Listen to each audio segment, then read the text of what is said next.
എല്ലാവർക്കും നമസ്കാരം. മലയാളത്തിലെ ആദ്യത്തെ ടെറർ റീഡിംഗ് ചാനലായിട്ടുള്ള മൈസ്റ്റാറ്റിലേക്ക് സ്വാഗതം. തിരുവോണം നക്ഷത്രക്കാരുടെ ജൂൺ 2026 എങ്ങനെയാണെന്ന് നോക്കാം. അതിലേക്ക് കടക്കുന്നതിന് മുമ്പ് പ്രൈവറ്റ് കൺസൾട്ടേഷൻ താല്പര്യമുണ്ടെങ്കിൽ ഡീറ്റെയിൽസ് ഡിസ്ക്രിപ്ഷനിലുണ്ട്, നോക്കാവുന്നതാണ്. നമുക്ക് റീഡിങ്സിലേക്ക് കിടക്കാം. തിരുവോണം നക്ഷത്രക്കാരുടെ ജൂൺ 2026 എങ്ങനെയാണ് എന്ന് നമുക്ക് നോക്കാം.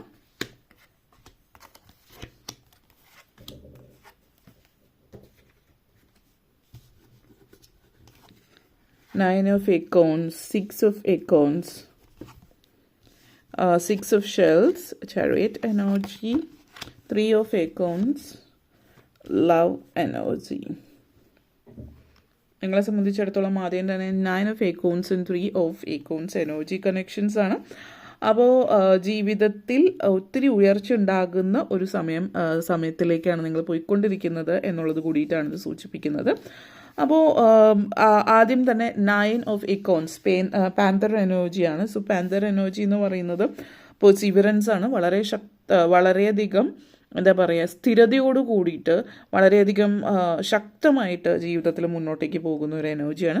ജീവിതത്തിൽ എന്തെങ്കിലും ഒരു സാഹചര്യങ്ങൾ നെഗറ്റീവായിട്ടുള്ള സിറ്റുവേഷനിലൂടെയാണ് നിങ്ങളിപ്പോൾ കടന്നു പോയിക്കൊണ്ടിരിക്കുന്നത് എങ്കിൽ ആ ഒരു സിറ്റുവേഷൻ എങ്ങനെയാണെന്ന് വിചാരിച്ച് അത് അവഗണിച്ച് മുന്നോട്ടേക്ക് പോകുന്ന എനർജി അല്ല. കാരണം ഒരു കാരണവശാലും നിങ്ങൾ സിറ്റുവേഷൻസ് അവഗണിക്കുന്ന ഒരു രീതി ഇപ്പോഴില്ല. പൊതുവേ ചില ആളുകൾ ചെയ്യുന്ന കാര്യമാണ്, ഒരു പ്രോബ്ലം വന്നാൽ ആ പ്രോബ്ലത്തെ അവഗണിച്ച് കഴിഞ്ഞാൽ അത് ഇല്ലാതാവും എന്നുള്ള രീതിയിൽ അത് അവഗണിച്ച് വിടുകയാണ്. എത്ര കാലം അവഗണിക്കാൻ പറ്റുമോ അത്രത്തോളം. എന്നിട്ട് ഫൈനലി അത് വലിയൊരു ഹിമാലയൻ പ്രോബ്ലമായി മാറുമ്പോൾ അത് വലിയ പ്രശ്നമാണ്, അതിനെക്കൊണ്ടൊന്നും ചെയ്യാൻ പറ്റില്ല എന്നുള്ള സിറ്റുവേഷൻ. ഇപ്പോൾ അങ്ങനെയല്ല. നിങ്ങൾ ആ ഒരു പ്രോബ്ലം അവഗണിക്കാതെ അത് എക്സാമിൻ ചെയ്യുക. സിറ്റുവേഷൻ എന്താണ്, എന്തുകൊണ്ടാണ് ഇങ്ങനെ ഡിഫറെൻ്റ് ആയിട്ടുള്ള ഒരു അപ്രോച്ച് എടുത്തിട്ട് ആ സാഹചര്യത്തെ നിങ്ങൾ നോക്കിക്കണ്ട് മനസ്സിലാക്കുകയാണ് ചെയ്യുന്നത് എന്നുള്ളതാണ്. അത് നിങ്ങൾക്ക് ഹാൻഡിൽ ചെയ്യാൻ പറ്റും എന്നുള്ളത് നിങ്ങൾ മനസ്സിലാക്കുകയും ചെയ്തതാണ്. മാത്രമല്ല ഈ ഒരു സിറ്റുവേഷൻ വ്യത്യസ്തമായിട്ടുള്ള ആളുകൾ അവരുടെ ജാതകവും സാഹചര്യവും അനുസരിച്ചിട്ട്. അപ്പോൾ ഇപ്പോൾ വിദ്യാർത്ഥികളാണെങ്കിൽ വിദ്യാഭ്യാസ കാര്യങ്ങളുമായിട്ട് ബന്ധപ്പെടുത്തിയിട്ടാവാം നിങ്ങൾ പഠിക്കുന്ന കോളേജ്, സ്കൂൾ, യൂണിവേഴ്സിറ്റീസ്, വിദേശത്ത് പോയിട്ട് പഠിക്കുന്നത്, നാട്ടിൽ പഠിക്കുന്നത്, അല്ലെങ്കിൽ നിങ്ങളുടെ കരിയറുമായിട്ട് നിങ്ങളൊരു കരിയർ ചേഞ്ച് ആഗ്രഹിക്കുന്നുണ്ടാവും, അല്ലെങ്കിൽ കരിയർ സിറ്റുവേഷൻസ്, ജോലി വിട്ടു പോകേണ്ടി വരുന്ന, അല്ലെങ്കിൽ കരിയറിൽ എന്തെങ്കിലും ഇഷ്യൂസ്, അവിടുത്തെ കൊളീഗ്സ് ആയിട്ടുള്ള ഇഷ്യൂസ്, അല്ലെങ്കിൽ മറ്റെന്തെങ്കിലും തരത്തിലുള്ള കാര്യങ്ങളും നിങ്ങളുടെ ഡിഫെൻഡ് ചെയ്യാൻ ഭയപ്പെടുന്നതായിട്ട് കാണിക്കുന്നുണ്ട്. അപ്പം അത് ഭയപ്പെടേണ്ട ആവശ്യമില്ല. നിങ്ങൾക്ക് വേണ്ടിയിട്ട് നിലകൊള്ളുക എന്നുള്ളതാണ് ഇവിടെ പറയാനുള്ളത്. അതിനുള്ള ധൈര്യം കാണിക്കുക. Fear not. നിങ്ങളുടെ എന്താ പറയുക, നിങ്ങളുടെ പെർസീവറൻസ്, നമ്മൾ പറയില്ല, fear not, your perseverance is about to pay off. നിങ്ങൾക്ക് കിട്ടാനുള്ളത് അത് നിങ്ങളിലേക്ക് തന്നെ വരും. മറ്റാർക്കും അത് കട്ടെടുക്കാൻ പറ്റില്ല, അല്ലെങ്കിൽ കൊണ്ടുപോകാൻ പറ്റില്ല എന്നുള്ളൊരു എനർജിയാണ് ഇതിവിടെ നിങ്ങളെ സംബന്ധിച്ചിടത്തോളം സൂചിപ്പിക്കുന്നത്. പിന്നെ നെക്സ്റ്റ് ജിറാഫ് എനർജിയാണ്. അപ്പോൾ ഈ ഒരു എനർജി എന്ന് പറയുന്നത് നിങ്ങൾ വിചാരിക്കുന്നതിനേക്കാൾ ഉയരത്തിലാണ് നിങ്ങൾക്കുള്ള അവസരങ്ങൾ വരുന്നത് എന്നുള്ളത്. പലപ്പോഴും നമ്മളെ തന്നെ കൊച്ചാക്കി കാണുന്നൊരു സിറ്റുവേഷൻ ഉണ്ട്. അപ്പോൾ ഇവിടെ പറയുകയാണെങ്കിൽ നിങ്ങൾ തന്നെ മറ്റുള്ളവരെ നമ്മളെ എങ്ങനെ കാണുന്നു എന്നുള്ളത്, നമ്മളെ മറ്റുള്ളവരുടെ മുമ്പിൽ എങ്ങനെ പ്രസൻറ്റ് ചെയ്യിക്കുന്നു എന്നതിനനുസരിച്ചിട്ടാണ്. അപ്പോൾ നമ്മൾ എന്താ പറയുക, നമ്മളെ തന്നെ വലിയൊരു രീതിയിലാണ് കാണുന്നത് എങ്കിലാണ് മറ്റുള്ളവർക്ക് നമ്മളുടെ കണ്ണിൽ അത് കാണാൻ കഴിയുന്നുള്ളത്. നമ്മളൊരു താഴ്ന്നു നിൽക്കുന്നത് നമ്മളുടെ എന്താ പറയുക, ബോഡി ലാംഗ്വേജ് കാര്യങ്ങൾ നമ്മൾ നെഗറ്റീവായിട്ടുള്ളൊരു ഫീലായിരിക്കും കൊടുക്കുന്നത്. നിങ്ങളെ സംബന്ധിച്ചിടത്തോളം നിങ്ങൾ മറ്റുള്ളവരിലേക്ക് നൽകുന്ന ആ ഒരു ഫീല് പോസിറ്റീവായിരിക്കണം. അങ്ങനെ ആവണമെങ്കിൽ നിങ്ങളുടെ മനസ്സിൻ്റെ ഉള്ളിൽ തന്നെ പോസിറ്റിവിറ്റി വേണം. നിങ്ങളുടെ മനസ്സിൻ്റെ ഉള്ളിൽ ആ ഒരു പ്രൈഡ് ഫീലിംഗ് വേണം. അപ്പോൾ എന്തൊക്കെ കാര്യങ്ങളാണോ മാറ്റം വരുത്തേണ്ടത് ലൈഫിൽ എന്നുള്ളത് മനസ്സിലാക്കി ഫോർസൈറ്റോട് കൂടിയിട്ട് കാര്യങ്ങൾ കാലേക്കൂട്ടി ചിന്തിച്ച് മനസ്സിലാക്കിയിട്ട് മുന്നോട്ടേക്ക് പോവുക എന്നുള്ളതാണ്. അപ്പോൾ നിങ്ങളുടെ വിഷൻ അതെന്താണ്, അതിനനുസരിച്ച് മുന്നോട്ടേക്ക് പോവാം. വിദ്യാർത്ഥികളെ സംബന്ധിച്ചിടത്തോളം നിങ്ങൾക്കൊരു ഗോൾ ഉണ്ടായിരിക്കേണ്ടത് അനിവാര്യമാണ്. കാരണം ഇപ്പോഴത്തെ സിറ്റുവേഷനിൽ ആരോ എന്തോ പറയുന്നു, ഇതിനാണ് സ്കോപ്പ്, അല്ലെങ്കിൽ ഇതിന് മുന്നോട്ടേക്ക് ഓക്കെ എന്നാൽ അതിലേ പോവാം. അതായത് ഒത്തിരി ഇപ്പോഴത്തെ സാഹചര്യത്തിൽ പ്രത്യേകിച്ച് ഒത്തിരി പലതരം കോഴ്സസ് ഉണ്ട്.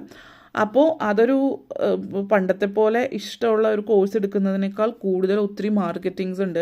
ഇന്ന കോഴ്സ് ഇവിടെ, അല്ലെങ്കിൽ ഇന്ന സ്ഥലത്ത് പോയിട്ട് പല പേരുകളുമുണ്ട് അഡ്വർടൈസ്മെൻറ്റ്സ് ആയിട്ടും. ഇന്ന സ്ഥലത്ത് പോയാൽ നിങ്ങൾക്ക് അവിടെ പോയിട്ട് പഠിച്ചാൽ, വിദേശത്ത് പോയിട്ട് പഠിച്ചാൽ അങ്ങനെയാണ് ഇങ്ങനെയാണ് എന്നുള്ള രീതിയിൽ പരസ്യങ്ങൾ ചെയ്യുന്ന, അഡ്വർടൈസ്മെൻറ്റ്സ് ചെയ്യുന്ന ഒത്തിരി യൂട്യൂബ് ചാനലുണ്ട്. അപ്പോൾ തുടങ്ങുന്ന സമയത്ത് വ്യത്യസ്തമായിരിക്കും, പിന്നീട് അത് അഡ്വർടൈസ്മെൻറ്റിലേക്ക് വഴിമാറുന്ന ഒരു കാര്യം.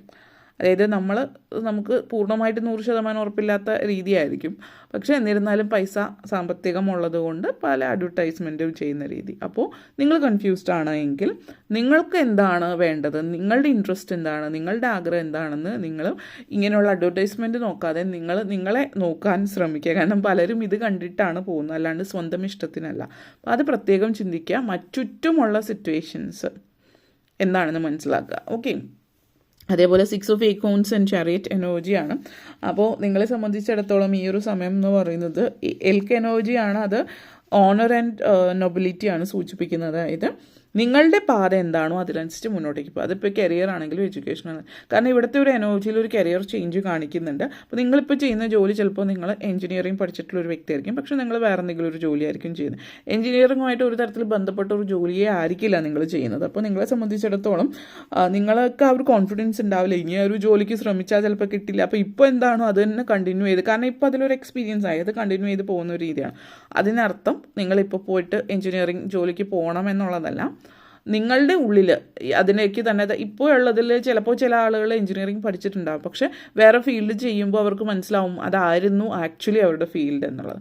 അങ്ങനെ കണ്ടിന്യൂ ചെയ്യാം. പക്ഷേ നിങ്ങൾ ഇങ്ങനെ ഒരു ജോലിയിൽ മനസ്സും അടുത്താണ് നിൽക്കുന്നത്, അല്ലെങ്കിൽ നിങ്ങൾക്കൊരു ഉറപ്പില്ല എങ്കിൽ be confident in your ability to make your dreams come true. നിങ്ങളുടെ ജീവിതത്തിൽ നിങ്ങളുടെ സ്വപ്നങ്ങൾ സാക്ഷാത്കരിക്കാൻ വേണ്ടുന്ന കാര്യങ്ങൾ നിങ്ങൾ ചെയ്യണം എന്നുള്ളതാണ്. നിങ്ങളുടെ പവർ, നിങ്ങൾ ഹോൾഡ് ഓൺ ടു യുവർ നിങ്ങളുടെ പവർ എന്താണ്, നിങ്ങളുടെ കോൺഫിഡൻസ് നല്ല രീതിയിൽ മുന്നോട്ടേക്ക് കൊണ്ടുപോയിട്ട് ശ്രമിക്കുക എന്നുള്ളതാണ്.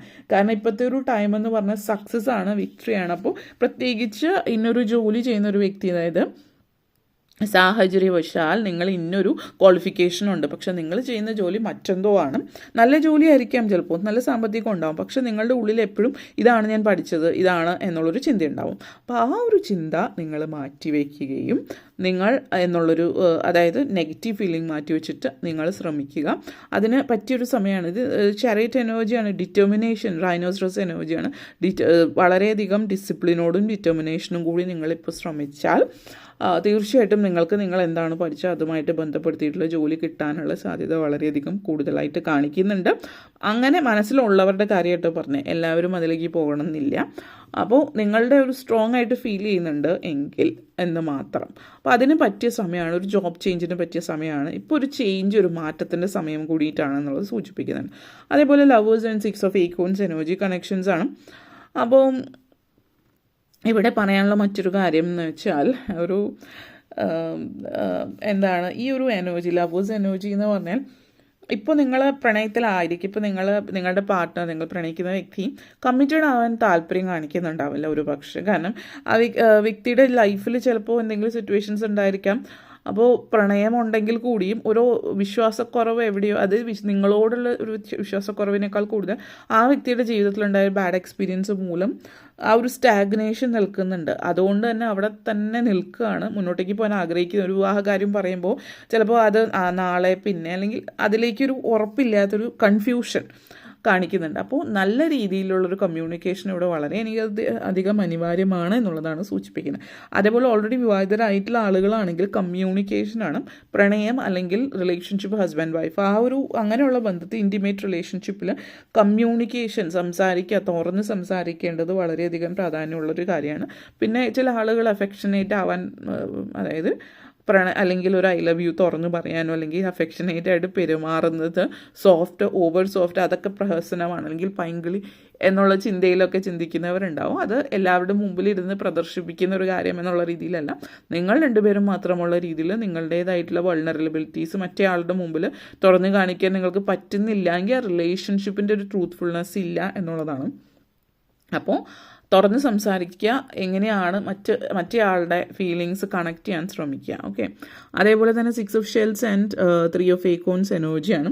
നിങ്ങളെ സംബന്ധിച്ചിടത്തോളം ഈ ഒരു 6 ഓഫ് ഷെൽസ് എനർജി കണക്ഷൻസ് ഓട്ടർ എനർജിയാണ്. അപ്പോൾ ഇത് സൂചിപ്പിക്കുന്നത് ഇമോഷണൽ കണക്ഷൻസ് ആണ്. അപ്പോൾ നിങ്ങൾ ചിലപ്പോൾ നിങ്ങളുടെ ഇതിനു മുമ്പുണ്ടായിരുന്ന വളരെ അടുത്ത സുഹൃത്ത്, അല്ലെങ്കിൽ പഴയ ഒരു പല കാരണങ്ങളും ഉണ്ട്. അതായത് നിങ്ങൾ രണ്ടുപേരുടെയും ഭാഗത്തെ തെറ്റോ ചീറ്റിങ്ങോ അങ്ങനത്തെ നെഗറ്റീവ് ടോക്സിക് എനർജി കൊണ്ടല്ലാതെ മാറിപ്പോകേണ്ട പല കാരണങ്ങൾ കൊണ്ട് മാറിപ്പോകേണ്ടി വന്നിട്ടില്ല പഴയ പ്രണയം തിരിച്ചു വരാൻ ചാൻസ് ഉണ്ട്. അങ്ങനെയുള്ള പ്രണയങ്ങളാണെങ്കിൽ മാത്രം ഒരു റീയൂണിയന് സാധ്യതയുണ്ട്. അതിന് മാത്രം ശ്രമിക്കുക. അല്ലാതെ ഒരു ചീറ്റ് ചെയ്ത വ്യക്തി അല്ലെങ്കിൽ ടോക്സിക് ആയിട്ടുള്ള വ്യക്തിയെ ഒരിക്കലും തിരിച്ചെടുക്കാതിരിക്കുക. അത് നിങ്ങൾ ശ്രദ്ധിക്കുക. ഒരു ഇമോഷണലി കണക്റ്റഡ് ആവുന്ന ഒരു സിറ്റുവേഷൻ ഉണ്ട്. അതേപോലെ പഴയ അടുത്ത സുഹൃത്തിനെ കണ്ടെത്താൻ വീണ്ടും നിങ്ങൾ സുഹൃത്തുക്കളാവാനുള്ള സിറ്റുവേഷൻസ് കാര്യങ്ങൾ സൂചിപ്പിക്കുന്ന ഒരു ഇമോഷണൽ സെക്യൂരിറ്റി നിങ്ങളുടെ ലൈഫിൽ വരുന്നു എന്നുള്ളതാണ്. അപ്പോൾ ഇത്രയും കാര്യങ്ങളാണ് പറയാനുണ്ടായിരുന്നത്. വീഡിയോ ഇഷ്ടപ്പെട്ടുവെങ്കിൽ ലൈക്ക് ചെയ്യാനും ഷെയർ ചെയ്യാനും കമൻറ്റ് ചെയ്യാനും സബ്സ്ക്രൈബ് ചെയ്യാനും മറക്കരുത്. എല്ലാവർക്കും നന്ദി, നമസ്കാരം.